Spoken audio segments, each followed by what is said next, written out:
Hello and welcome back to Fallout 76. Today we're going to have a look at a recent raid I did using only harpoon guns. And I managed to convince 3 other people to join me in this. The rules are pretty simple. You can only use harpoon guns, 1, 2, 3, whatever you want to use as your main weapon throughout the entire raid. As far as that, any other gear, whatever, that's up to you. Before we get to the raid, let me show you my build. Unfortunately, my build is the only one I'm able to show you. The important one here, taking one for the team. Other than that, everything else is just to add extra special points. And then electric absorption, which I don't really think does much. So under strength, I just have 1 point of each of the heavy gunner perks. And that was so I could fit all the shotgunner perks in there because I do use the flechette mod on my harpoon guns. So that's helpful there. Got number cruncher for the extra damage. Fast fighter, even with a quad, which one of my harpoon guns is a quad, the reloads are pretty frequent, so anything that'll speed that up is helpful. Awareness for VATS accuracy and grenadier for splash damage. I do have explosive on one of my harpoon guns. And I did make a mistake here. I did not slot in concentrated fire, and that would have been helpful on one of the stages, which I'll talk about when we get there. But I also have Demolition Expert, helps with the explosive secondary legendary star. And then I have Adrenaline. Generally, this isn't helpful in the raid, but if you are defending the drill, which I will be doing, this can actually crank up the damage by quite a bit. As far as my armor, it is Vulcan Power Armor. It is full set of Overeaters, and then I have Rejuvenators on that 4th star.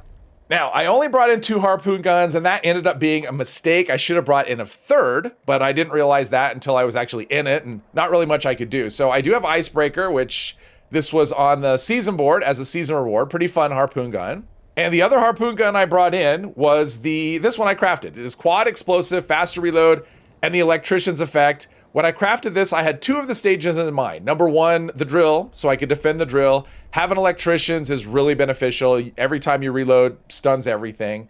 And then also for the crystal level. I figured with the flechettes and explosives, I should be able to take out the crystals in one shot. So that should make that level a bit easier as well. So with all that out of the way, let's just get to the raid and see how we did. And here we go. Now my expectation going into this was it would take probably a little longer than normal. I didn't figure there to be any trouble with it as long as we could all stay alive. Harpoon guns do okay damage, but they do have a rather slow fire rate. There's a bit of a delay in between shots.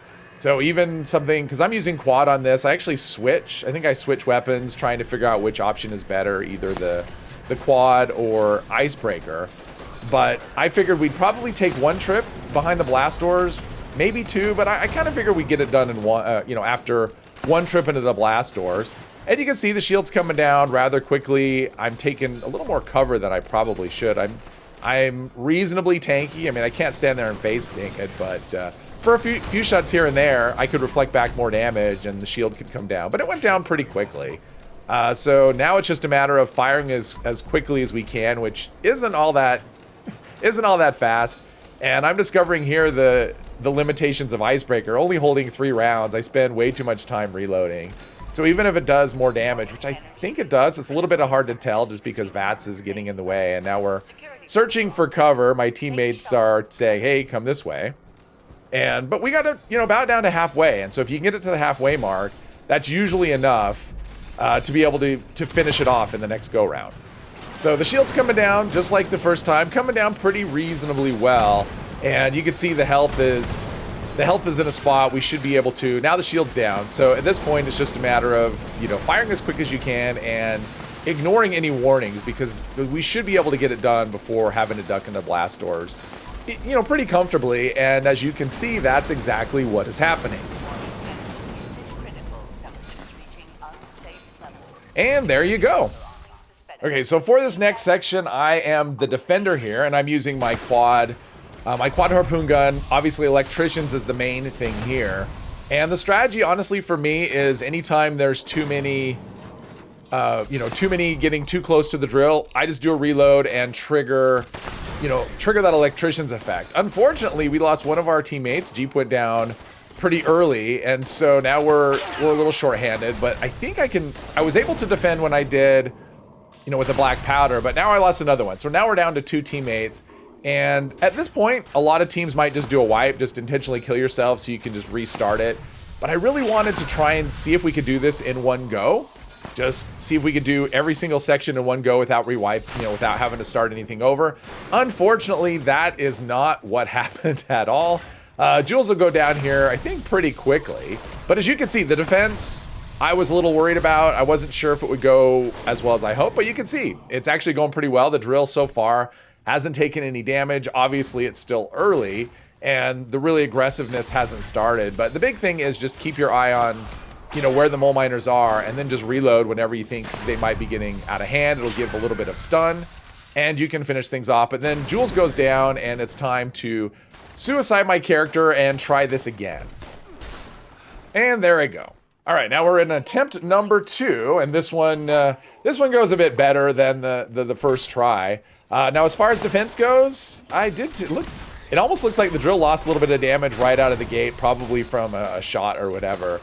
But overall, I mean, this second run was actually pretty uneventful. I just stood there shooting stuff, reloaded whenever the mole rats, I mean, it's the mole rats really, those are the ones you want to focus on the most because they run into the drill and it can really go down quickly.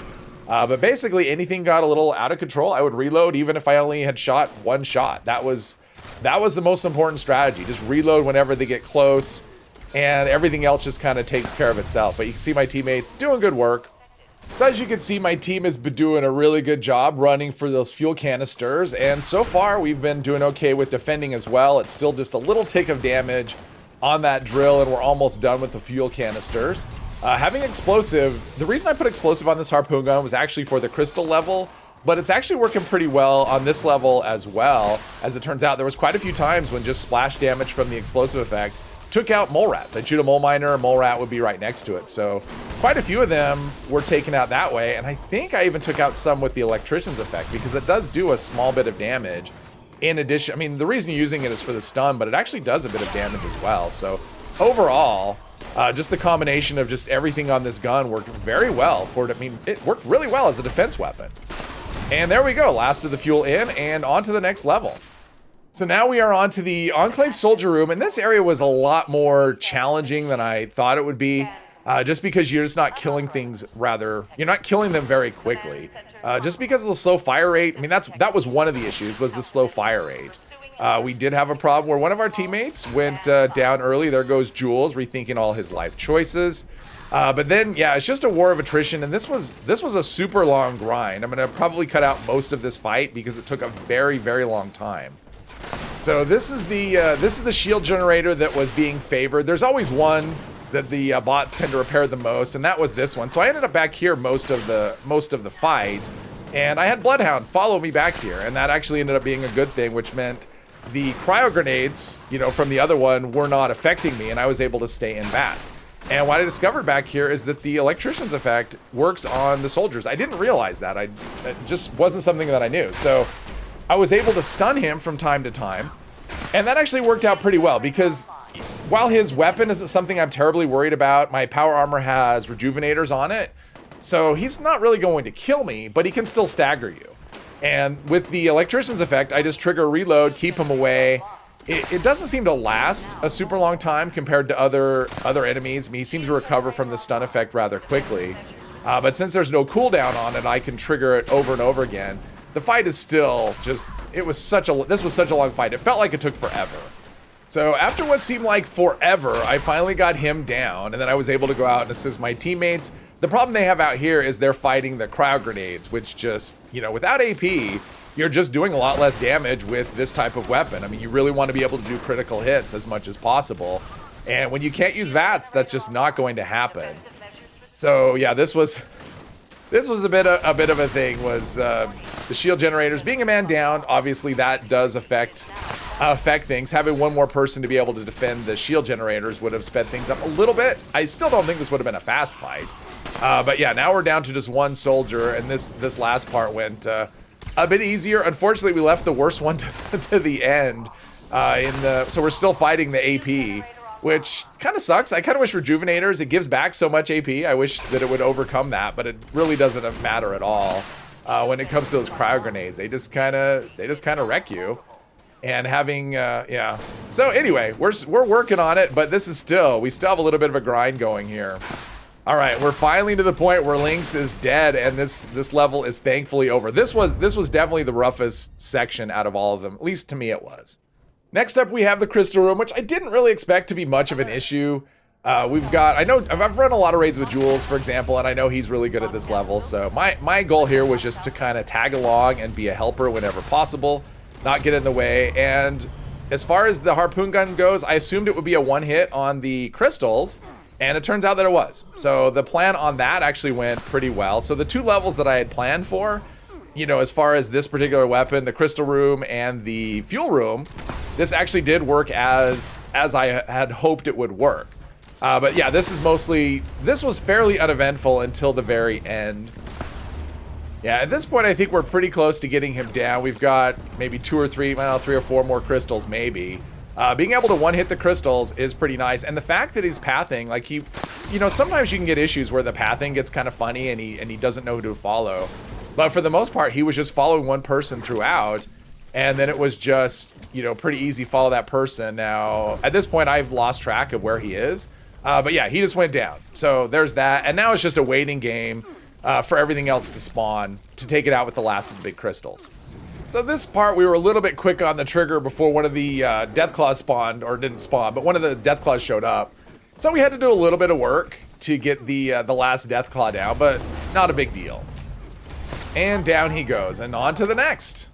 So this last section, the snake, this is the part where I didn't plan well. I mean, I thought I did, but it turns out I didn't. Number one, you can see my VATS hit chance on the head is terrible.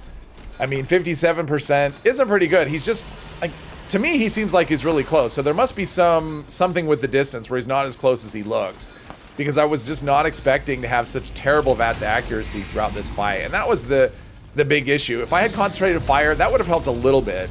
What really would have made a difference would have been another harpoon gun with VATS hit chance as the second star. That would have helped with this fight a lot.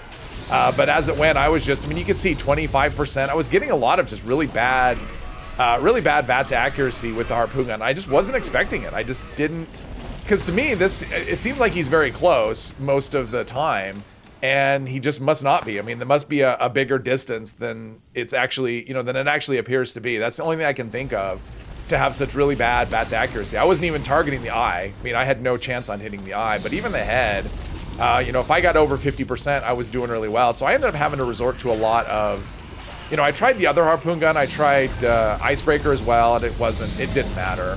So I ended up having just to do a lot of just manual aim shots, or not even manual aim, just a lot of hip fire shots, which really cuts down on how much damage you're doing.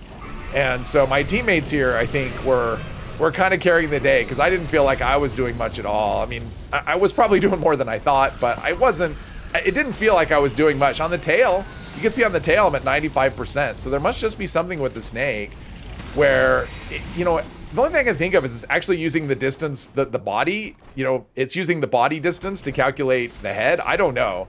It was really weird, but here I got some weird VATS, you know, it was up into the 70s for whatever reason. So VATS accuracy was pretty weird throughout this fight. It's not something I'm going to do again, so I don't know if it was just a weird, you know, just a weird something that was going on, or if that's normal, because I'd never taken a harpoon gun into a raid, and I don't plan to do it again.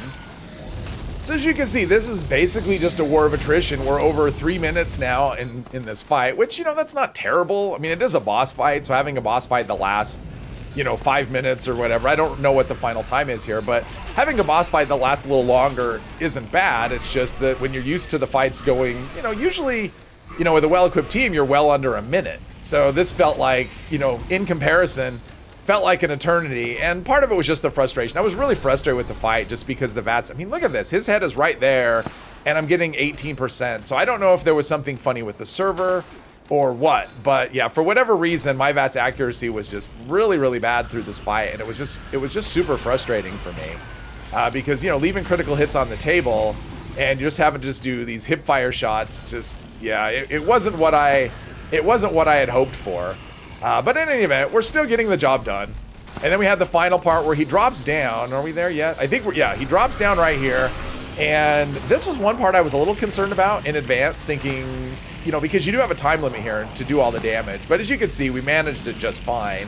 And the snake goes down and the raid is done. So at this point, I just want to give a shout out to my teammates UK Jeeper, Prince Julius, and Mahiru. Thank you very much for joining me in this. It was interesting, is what I will say. And that is my harpoon gun raid. It went pretty well, I would say, for the most part. I mean, it did go rather slowly at times, but we did manage to do it with only having to reset one level. We had to do a second time, but other than that, it went okay. The big mistake that I made was, number one, not having concentrated fire equipped for the snake fight. I just didn't realize how bad the VATS accuracy would be, and also not having a third harpoon gun with VATS accuracy as the second star. But my big takeaway from this is that harpoon guns are not nearly as fun to do a raid with as black powder weapons. At the end of the black powder weapon raid, I was ready to do more with black powder weapons. It was a lot of fun. At the end of this raid, I wanted nothing to do with harpoon guns at all. In any case, I hope you enjoyed the video. If you did, please hit one of the buttons, and I hope you'll join me in the next one. Thank you very much.